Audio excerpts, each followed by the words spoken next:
নমস্কার বন্ধুরা, সকলে কেমন আছো? আশা করি সকলেই ভালো আছো। আবারও নতুন একটা ভিডিও নিয়ে চলে এলাম, আর নতুন ভিডিওয়ে তোমাদের সকলকে স্বাগতম।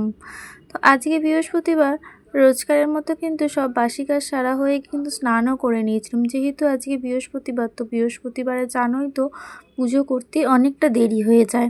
তো সকলের কিন্তু টিফিনও হয়ে গিয়েছে, তো আর ভিডিওটা তখন করা হয়নি। আজকে বৃহস্পতিবার একটু তাড়াহুড়োর মধ্যে ছিলাম। আর টিফিন হয়ে যাওয়ার পর এদিকে কিন্তু রান্নাটাও বসিয়ে দিয়েছিলাম। আর ভাত হচ্ছে, এদিকে এঁচোড়টা সেদ্ধ করতে দিয়েছিলাম। আর আজকে সত্যি কথা বলতে খুব একটা মনটাও ভালো নেই। জানি না কেন হঠাৎ মন মেজাজটাও একটু খারাপ দেখা দিল।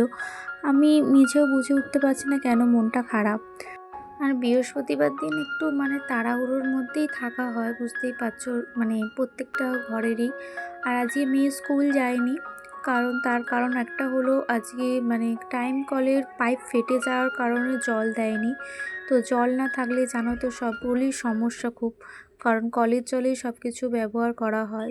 মেয়েও স্নান করা দেরি হয়ে গেল, আর সেই জন্য স্কুলে আর পাঠানো হলো না আজকে আর।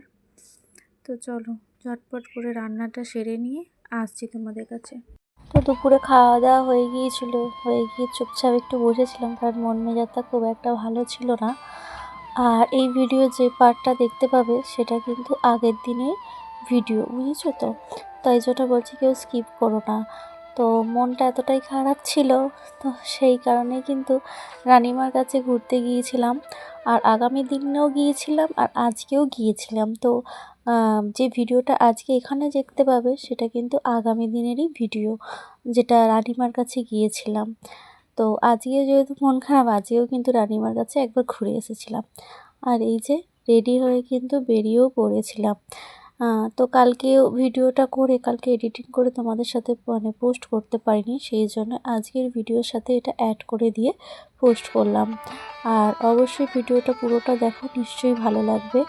আর আমি এটুকু বলতে পারি, তোমরাও রানিমাকে দেখতে পাবে, তোমাদেরও রানিমাকে দেখে মনটা ভরে যাবে। আর এই যে রানিমার মন্দিরে চলে এসেছি।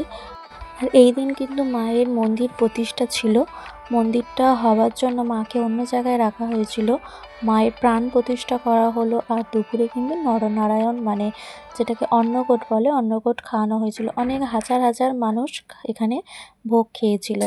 আর এইখানে হোম যজ্ঞ করা হয়েছিল, কিন্তু অনেক দূর দূর থেকে কিন্তু ব্রাহ্মণ নিয়ে আসা হয়েছিল, কামাখ্যা থেকে, তারপর তারাপীঠ থেকে, অনেক জায়গা থেকে। আর সত্যি কথা বলতে এখানে এসে মনটা একদম ভরে গেল। দেখতে পেয়েছো এখানে কিন্তু মহাদেবও রয়েছে।